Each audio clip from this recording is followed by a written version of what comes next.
पर हमने सोचा कि हम बरहा क्षेत्र में आए हैं और वाराह भगवान के दर्शन ना करें तो कथा का क्रम अधूरा लगेगा। कथनी और करनी दोनों अलग हो जाएगी। जो कहनी हो वो कथनी भी हो। साधु पुरुष वो है, बुद्ध पुरुष वो है, बुद्धत्व उसने पाया, ज्ञान उसने जाना, विवेक उसने प्राप्त किया, समझा उसने है जिसकी कहनी और कथनी दोनों एक हो, जो एकदम आईना की तरह हो गया। जैसे हम लोग भाषा में कहते हैं ना, कंचन जल, एकदम निर्मल जल। आरओ का पानी हाथ में लो तो एकदम ट्रांसपेरेंसी, उसमें जिस पात्र में भी रखो तो उसका तल दिखाई देता, गिलास में रखो तो तल दिखाई देता, मग में रखो तो उसका तल दिखाई देता, अंजुली में भरो हाथ में तो हाथ का तल, हस्त रेखाएं दिखाई देती हैं। तब जब हस्त रेखाएं दिखती हैं तो हम लोग कहते हैं कितना कंचन सा जल है, कितना निर्मल जल है, कितना स्वच्छ जल है। मेरे आत्माओं, मेरे प्रियजनों, साधु पुरुष भी वही महान है, बुद्ध पुरुष भी वही महान है, और साधक भी वही है जिसका चरित्र एकदम इतना ही ट्रांसपेरेंसी हो, इतना निर्मल, इतना पवित्र। लोग हमसे पूछते हैं कि आप कई बार बहुत मुंह पर बोल देते हो। हमने कहा क्षमा करना साहब, मेरी किताब खुली है, कोई भी आए और पढ़कर चला जाए। जिंदगी की किताब हमारी खुली, हमको टेंशन अपने से नहीं है, तुमको हमसे है तो तुम हाजमा की गोली खाओ। हम जैसे हैं वैसे हैं, जो हैं सो हैं, हम नहीं सुधरेंगे। हम इसका मतलब ये नहीं कि हम सुधार नहीं करते, इसका मतलब ये कि हमें जब भी मौका मिलता इन बुद्ध पुरुषों के पास बैठकर, सिद्ध पुरुषों के पास बैठकर, अपने सिद्ध महात्मा पूज्य श्री सन्यासी बाबा की ऊर्जा के पास बैठकर, तपोभूमि सिद्ध तीर्थ बागेश्वर धाम में बैठकर जब भी हमें मौका लगता, हम तब विश्व पर चिंतन करते, राष्ट्र पर चिंतन करते, क्षेत्र पर चिंतन करते, लेकिन एक मिनट अपने आप पर चिंतन करते।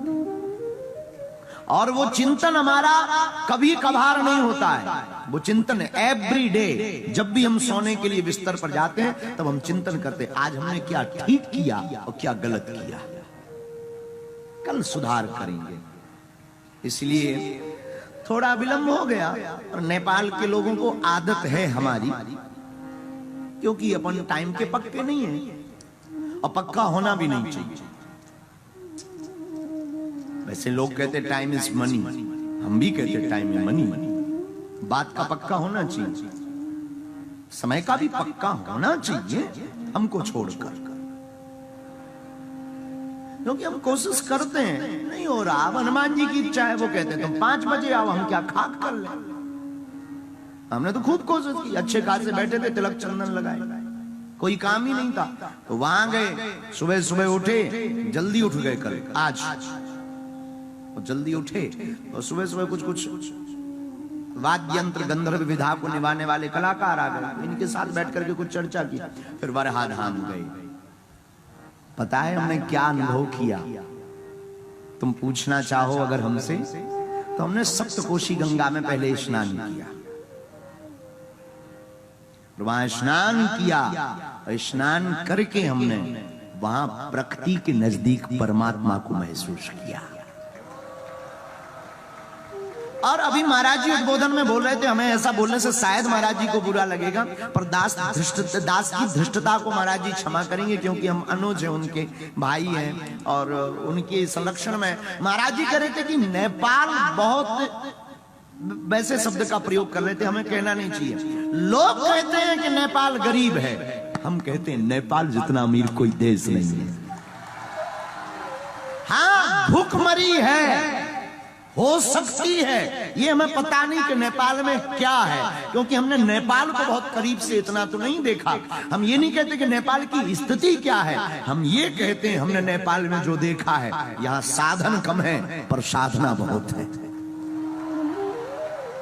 हमने नेपाल में एक चीज तो देखी है, यहाँ की प्रकृति आज भी सुरक्षित है, यहाँ की संस्कृति आज भी सुरक्षित है, यहाँ की नदियां आज भी सुरक्षित हैं, यहाँ के मठ और मंदिर आज भी वही प्राचीन और पुराने हैं। मेरे पागलों, नेपाल के लोगों को तो गौरव होना चाहिए कि हम उस देश से हैं जहां साधन से ज्यादा साधना पाई जाती है। आज हमने महसूस किया सप्तकोशी गंगा में, जहां पर वो पांच नदियों का संगम है, महाराज जी हमको ले गए, नाव से गए, खूब हिलोर करते हुए, खूब स्नान किया हमने, डुबकियां लगाई। यहाँ की प्रशासन भी बहुत अद्भुत है, प्रशासन ने पूरी व्यवस्था की, वाराह भगवान के भी हमने दर्शन किए, वहां स्नान करके हवन भी हमने किया, गंगा के तट पर किनारे पर हवन किया। और जब बैठ करके हमने अनुभव किया, महसूस किया, तब हमें समझ में आया प्रकृति के नजदीक ही परमात्मा है और प्रकृति ही परमात्मा है, प्रकृति ही परमात्मा है। बहुत आनंद छाया, बहुत खूब रस रहा, इसलिए थोड़ा देर हो गई, फिर बाराह भगवान के दर्शन किए और बाराह भगवान के दर्शन करके हम आए। लेकिन आज आ गए हैं, जितने बजे भी आए आ गए, ये भी कम उपकार नहीं है। बिल्कुल ना आने से तो बढ़िया है कि आए हो। सुबह का भूला शाम को घर आ जाए तो उसे भूला नहीं कहते। तो हनुमान कथा के अंतर्गत जितने भी श्रोता विराजमान हैं, हम सबका स्वागत करते हैं। लेकिन स्वागत इसलिए नहीं कर रहे कि तुम हमारी कथा सुनने आए, ये भूल में बिल्कुल मत रहना। हम स्वागत आपका इसलिए कर रहे हैं कि आपको हनुमान जी ने बुलाया, आपको चतुराधाम ने बुलाया है, आपको यहाँ पर हो रही 101 कुंडी यज्ञ की वेदी ने बुलाया है, रामानंदाचार्य मिशन ने बुलाया है, जगत गुरु भगवान ने बुलाया है। आपका स्वागत हम इसलिए कर रहे हैं कि आप उन इंसानों में से कुछ अलग हो जो वासना से उपासना की यात्रा पर निकले हैं। आप उन लोगों से, इसलिए हमने आपका स्वागत कर रहे हैं कि आप साधारण से असाधारण की यात्रा पर निकले हो। इसलिए भी हम आपका स्वागत कर रहे हैं कि लाखों लोग नेपाल में हैं और सबके भाग्य में कथा नहीं है, कोई पागल ही कथा का दीवाना है। और हम आपका स्वागत इसलिए भी कर रहे हैं कि आप अपनी खुली आंखों से संतों के दर्शन कर रहे हो और 4 घंटे 3 घंटे 2 घंटे बैठकर भगवान के चरित्र को भी सुन रहे हो। ये भी क्या कम है। मेरे पागलों और नेपाल के लोगों, आज का सूत्र याद रखना, जिसको जनता वोट करती है, जिसको जनता वोट देती है, जिसको जनता चुनती है, वो संसद में बैठता है, लेकिन जिसको भगवान चुनता है वो कथा में बैठता है। और तुम्हें भगवान ने चुना है और तुम आए हो और भगवान के चुने हुए आए हो, फिर हम कौन होते हैं तुम्हारा स्वागत ना करने वाले। इसीलिए हम आपका स्वागत कर रहे हैं, इसीलिए कर रहे हैं कि आपको बुरा ना लगे। हमें आप पर भरोसा नहीं है, पर भगवान के चुनाव पर बहुत भरोसा है। आप कथा को चुनो, ये शायद हमारी सामर्थ्यता नहीं है और तुम्हारी तो क्षमता है ही नहीं है कि बागेश्वर बाबा आए हैं तो हमने कथा की टिकट निकाल रखी, प्लेन की टिकट या ट्रेन की टिकट। ये हमारी तुम्हारी क्षमता नहीं है, हमारी भी क्षमता नहीं। 2 दिन आने के पहले हम भी नहीं निर्णय कर पा रहे थे कि हम नेपाल पहुंच भी रहे कि नहीं।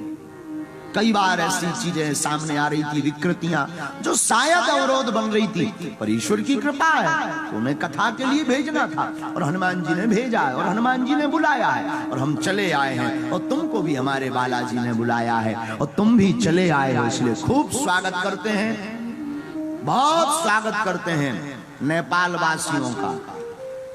नेपाल आमा को, आमा बुआ को, नेपाल आमा को हम सबका स्वागत करते हुए हनुमान कथा सब लोग सुन रहे हैं। हनुमान कथा के लिए हनुमान जी की एक चौपाई गा लेते हैं, फिर चरित्र पर चलते हैं।